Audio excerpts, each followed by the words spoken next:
I'm Tracey from Arbor Hills. Most of you know me. Live in Northville Township. And as I was listening to you tonight, a thought occurred to me. It was kind of like being in Grand Rapids with all the people who go to church but then go and do really bad things. I'm just thinking of, it's very hypocritical, right? You have all of these plans and you do all of these incredible things and you reduce waste and you even have curbside composting. Little shame to Northville Township, I want that. You have that in Ann Arbor and you're reducing your waste, but yet you are a great importer of solid waste. You have this massive dump, and it is toxic waste dump in Salem Township that you have tucked away. So you get to live in Saline, you get to live in Ann Arbor and Dexter, and you get to feel so green. And you are, because you don't know what exists at the far reaches of your county. And that is Arbor Hills Landfill, or dump.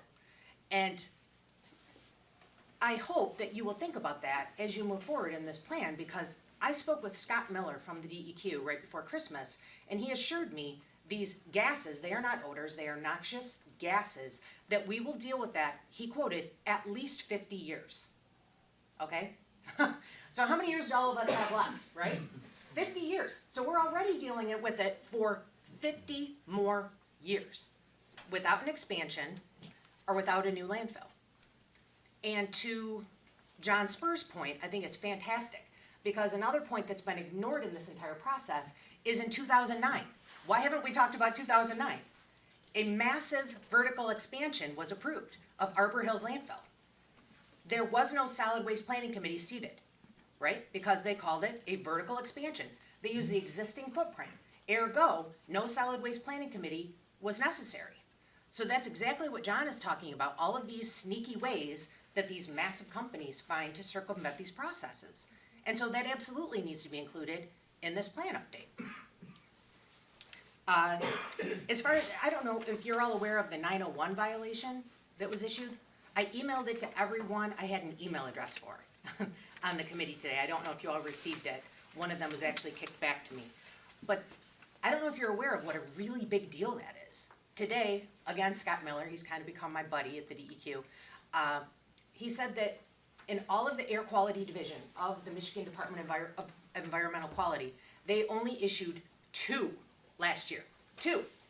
Think of all of the facilities that they monitor, they only issued 2 of these. He said it is a very big deal.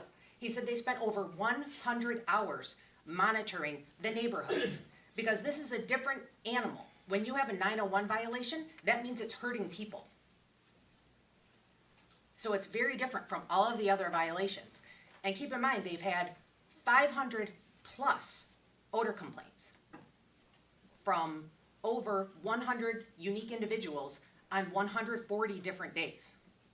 Think about how many days there are in a year, over 140 days. And how often, I mean, I'm sure there are a lot of people here who can also attest, a lot of times I don't complain. I think, well, maybe it's my garbage cans. Maybe it's something else. Maybe I just can't deal with it today, right? And so a lot of times we don't report it. I know there are a lot of communities where they have really well-oiled machines and they get these robocalls, basically. They just start churning in all of the odor complaints.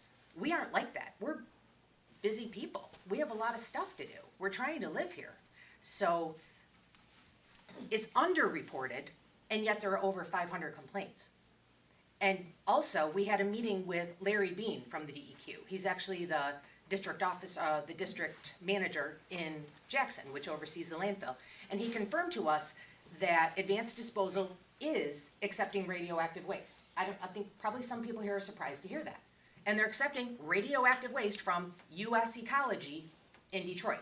If you're unaware of it, Google it, please. It's bad stuff, really bad stuff. So we don't want that there. He said basically they came up with a gentleman's agreement where he nicely asked them to please stop accepting it because it was so nasty and so smelly and so toxic and hurting people.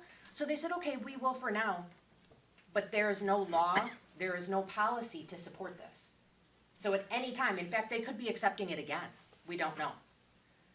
This concerns me a lot. It should concern you as well. I hope that it does, because this is part of Washtenaw County. Just because you don't see it, because you don't go there, doesn't mean that it doesn't exist. It exists for us. It's right next door. We deal with it every single day. It's part of our life. Thank you.